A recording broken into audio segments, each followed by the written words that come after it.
Thank you, Luke. Look for his work in our upcoming issue coming out in April.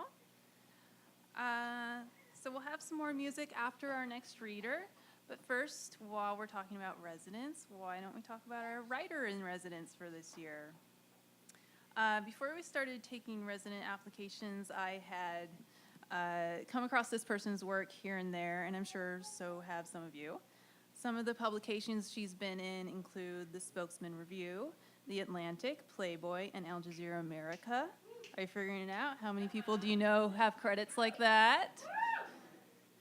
So her journalistic work is amazing, and she's an awesome fiction writer as well, and there was no doubt that she had to be RiverLit's 2015 Writer in Residence, and that's Leah Sottile.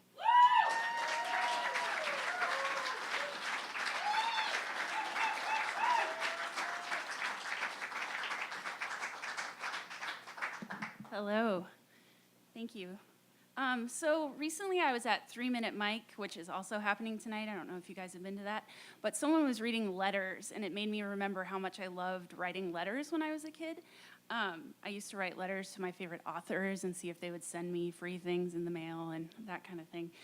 So I was recently writing a story for the Spokesman Review about one of my favorite albums. So I decided to write it in the form of a letter. So it's to Metallica.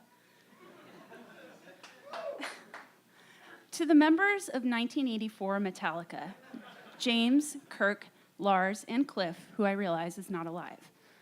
I did not listen to your band when I was 3 years old. While you were making your second record, Ride the Lightning, some of America's very first thrash metal, I was regularly riding in the front of my mom's shopping cart, begging to feed the ducks on the way home from the store. You came later, Metallica, in the mid-90s with MTV and my obsessive need to get inside my older brother's bedroom when he was gone. I still remember holding his copy of the Black Album up to the light to see that coiled cobra printed in black ink on black paper. So edgy, so cool. I'm sure Lars would have my head for this one, but don't you think metal should be marketed to prepubescent suburban girls? I mean, it's so dramatic, so overwrought, so shut up, Dad, you're embarrassing me.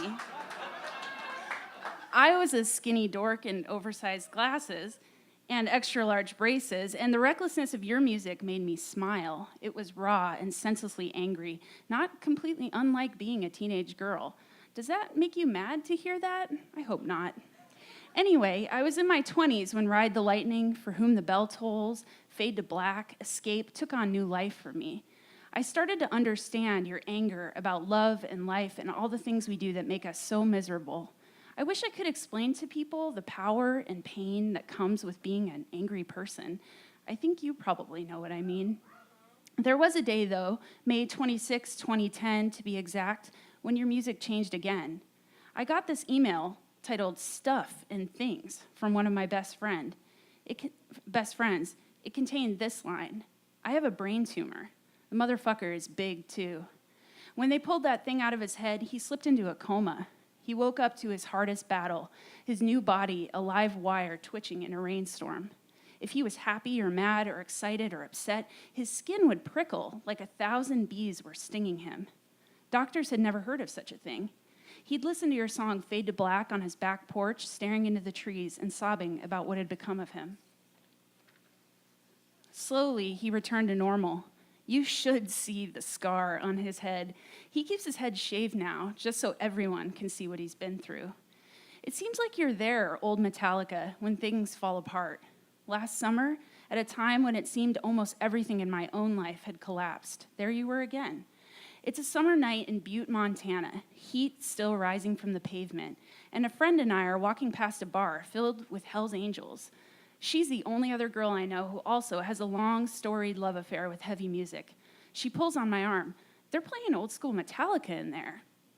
But it's no jukebox. There's a cover band there on stage, dressed up like you, Metallica, like you in 1984, playing you better than you can even play you anymore. We're two 30-something women, both with fairly good sense, so of course we run inside, throw elbows to get to the stage, tuck our eyeglasses into our pockets, wrench our hair out of our ponytails, and start headbanging. In this crowd of living, breathing criminal records, we were the only ones that knew every word to your songs. The next day, we laughed at the boiling hot pain shooting through our necks. We were out of practice. You made me remember something important, Metallica, that this life is too damn short to headbang so infrequently. Thank you, Leah.